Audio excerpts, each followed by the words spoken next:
Okay, folks, so as we continue our coverage of the health crisis, we're calling it, it brings us to the latest developments, and that is the big council extraordinary session this past Monday. What is it that we've gotten now and the citizens have gotten from that meeting? Well, right in front of us is kind of a sample of, I guess, hard evidence of what came out of that meeting. What you have here is an information tip line telling citizens to call in with their opinions and things of the direction they would like to see us go from here. You've got some draft options to consider regarding that and some things to comment on. They furnished some initial numbers of their understanding of the situation so far, and there's also the legislation pretty much that passed during that session that proposes to resolve the situation, and that is going through a loan with Bank of America Merrill Lynch. Right. And Jessica, you actually reached out to get statements from 2 different offices. Where were we at on that? So after the meeting on Monday, I reached out to Chief Floyd's office, and then I'll quote his statement. He provided a written statement that says, "We are now starting the process of making decisions with an outside health source to help lead quality, access, cost-saving initiatives. Right now our goal is to ensure the quality health care with our health system." I also reached out to MCN Attorney General Kevin Dellinger, and he had this to say: "The Muskogee Creek Nation Office of the Attorney General will continue to monitor and assess the MCNDH budget deficit. At this time, we do not have any further comments." Gary, you can see the wording there, continue to. So it's been on their radar at the Attorney General's office right now. What does that sort of tell you as you look at where we're at with this whole? Well, first thing it does is raise the question is how long have they been watching this thing and what prompted that interest. So as it goes along here, we're seeing in the bill that was passed the other night, some reasons why this thing happened. Right. And you're going to have to look at, who knew what when, and then see if there is anything that the Attorney General needs to follow up on. And it points out, of course, the reasons why this thing is happening. Right. Let's go ahead and delve into the packet that was passed out at the meeting on Monday, because I think a lot of people are interested to see it sort of broken down page by page and really section by section. So. Yes. Well, when we last spoke with you guys, we informed you that the option they were looking at the time was drawing the difference out of the permanent fund. What you will see is there's some red language on this version of the bill that was passed out during the meeting. Shortly before it, they rolled out an announcement saying that they were looking at that loan from Merrill Lynch rather than the permanent fund. And Speaker Tiger actually explained some of the mentality behind that to you guys. Is that correct? Yeah, absolutely. He talks about some of that as well. So, guys, anything else in the packet worth noting? They go through a lot of financials and estimates of what they believe the finances to be. They say that at the end of fiscal year 2015, they were in a deficit of $28.6 million. They're estimating the deficit for 2016 to be $22.5 million. Contract health services to be a deficit of negative $6 million. And then the community hospital to be negative $8.5 million. And also look in this packet legislation, it definitely says that the council their official stance is we didn't know about any of this until February of 2016, right? It also says the governing board stated that they were unaware of the extreme deficit, and that's their the language here. Extreme deficit the Department of Health has been working under, and then quarterly reports never indicated that deficit either. So from 2015, the previous year, yes. So you've got a number of deficits there, and this information that I think is critical hasn't been passed along. Yeah. And why did that happen? Yeah. And left everyone in the dark. I think probably one of the more important parts of the packet is the future. Like where do we go from here? What are some of the strategies that we look at to try to fix this? And they also included some of that as well in the end, right? Well, before that strategy, though, let me interject this. It also says here that it's projected to continue to operate in a deficit this year. So it's not going to go away unless it's you deal with it. The loan is to fix the problem to fix the deficit, but to continue to fix the deficit so that it doesn't happen again, there's going to have to be things that are remedied. There's some ideas that they're considering as far as changing the Okmulgee Hospital to an acute care center. So that would eliminate the inpatient surgical unit and the emergency room, and then either aggressively market or close the physical rehabilitation center. That's the George Nye Physical Rehabilitation Center that we purchased. There's a lot of other things in this, such as potentially changing the Wetumpka Clinic to only 3 days a week, looking at the Coweta dialysis program and possibly either contracting that out or closing the center. One of the things mentioned at the meeting on Monday was that Chief Floyd estimated that they have 2 patients right now at the dialysis center in Coweta. Yeah, and before we move forward, I mean, all of this pretty much infers and reflects, and it even came out overtly at the council meeting, of potential responsibility with the previous administration. So earlier this afternoon, I spoke with former Principal Chief George Tiger, and he informed me that he'll be trying to get back with me on Monday, that he has some things to get together, so we'll keep an eye on that. We've also reached out to former Health Director Seneca Smith. I was not able to get a hold of him. Just from what we've heard and what we've inferred from some of the commentary that has been going on with the citizens, is that there's really, three places to where we want to get some answers, or maybe some words spoken from on this issue, and it's the council, the former chief, and the former Secretary of Health that were in place during the time of this deficit. More importantly, this deficit continuing without anyone being the wiser. So we have those 2, as you said, Sterling, but we did in fact get on camera to sit with me for a few minutes Lucian Tiger, the Speaker of the National Council, recently at the council chambers, and this is what he had to say. Speaker, it's all out on the table now. We have $65 million deficit we're looking at with health. You all addressing it last night in an extraordinary session, which has drawn a lot of interest from the citizens, a lot of interest from people wanting to be there to see what we're going to do. As you look at what came out last night in the legislation, though, kind of what strikes me and what strikes a lot of citizens is that legislation indicating that you all, as a council, had no idea about any of this until February. The health board, as the body over the health system, had no idea about this as late as last week, March 15th, I believe was indicated. Also, we indicate last year quarterly reports given to the council from the health system where none of this was recognized. So, Speaker, my first question to you would be, how in the world did nobody know about this? That's the $1 million question, because I was on the Hugh Committee last year, and we asked during several different meetings, we asked if we could get the exact numbers where we are. When the numbers were presented to us, yes, they did show a negative, but there was always an explanation of why they were a negative, and there was also how they were going to make it up, what was going to offset that negative, so on and so forth. There was always a time period. One of the big things was Cerna. When they brought in that, switched over to the Cerner, that obviously slowed down things on the billing side. Right. So therefore, that was one of the things that was given to us. But then we find out there's only a $6 million, $67 million that we were short on collections on bill outs because of the transition. And obviously that wasn't going to make up for the deficit. So there was always an explanation of why we were in this red part and what was going to offset it. So we were never told, no, we don't have the income revenue coming in to offset the deficit. No. That's something that we as a Hugh Committee and as a council as a whole were never informed of. You yourself personally, or any of the council?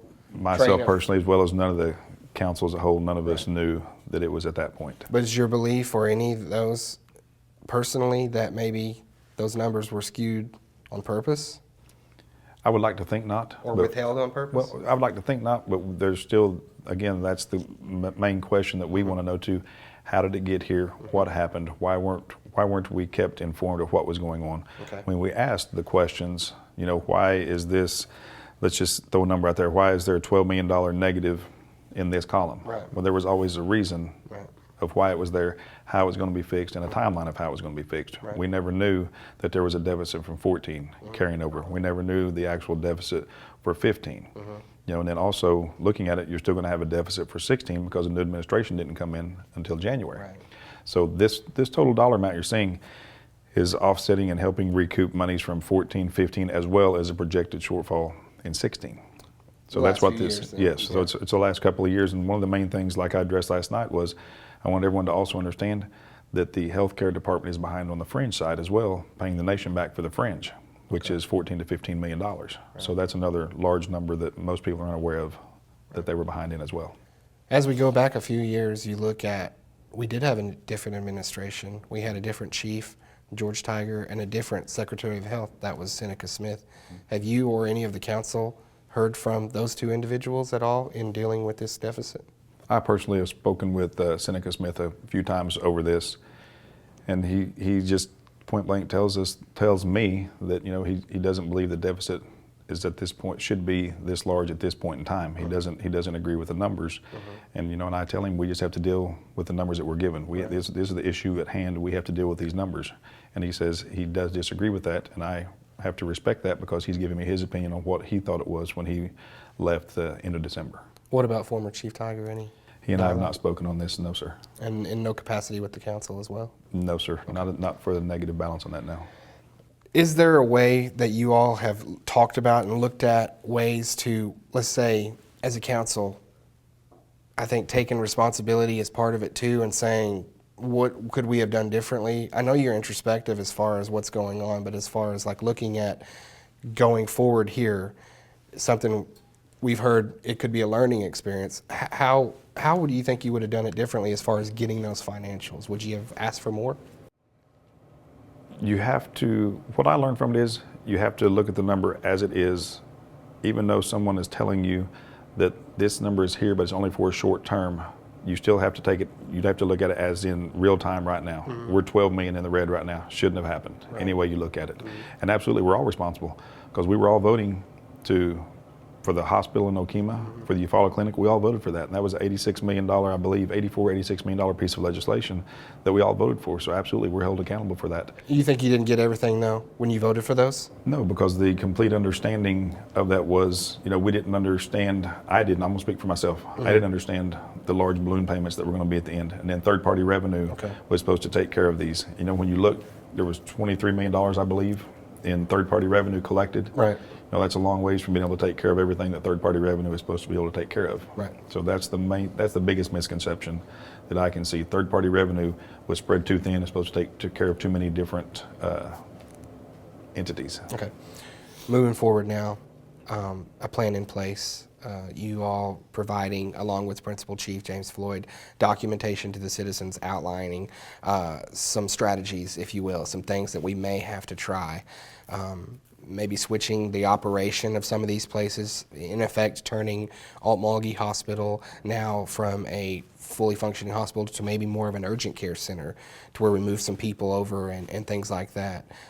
That's all on the table for you all, but I'm sure that those are links that we're going to maybe sort of circumvent having to do any personnel changes, layoffs, things like that. Can you talk about that? That is something, again, it's going to take time. They're going to try, Chief is going to implement different things, try different things, see what's working, what's not working, because again, we have stressed to the health department, we cannot bail you out again. You know, the nation's going to do this one time, and hopefully it will not be the 65 million.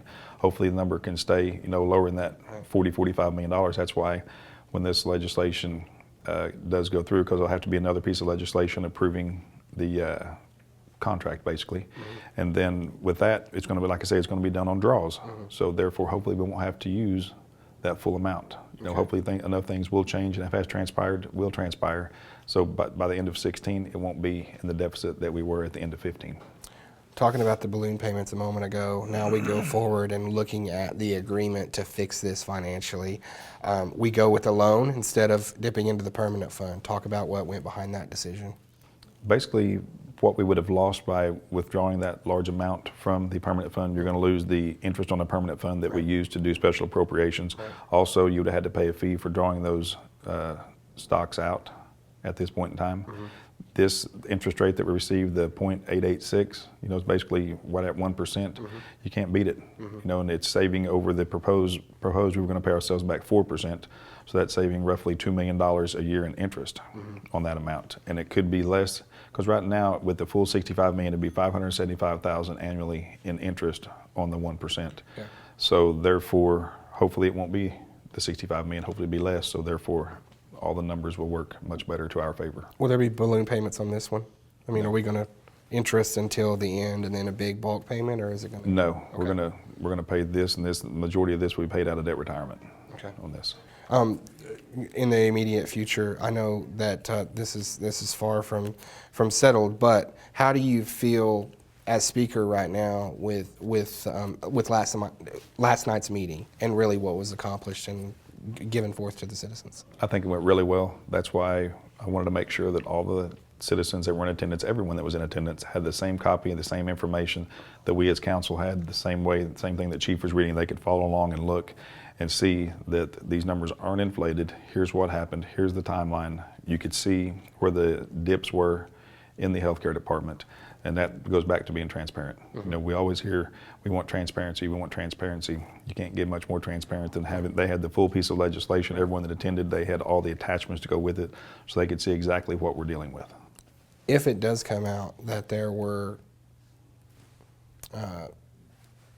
deliberate misleadings or, something messed with the budget to make it look to where it's better than it is, or you all as a council were purposefully given false information that was knowingly concealed for certain reasons, where do we go there?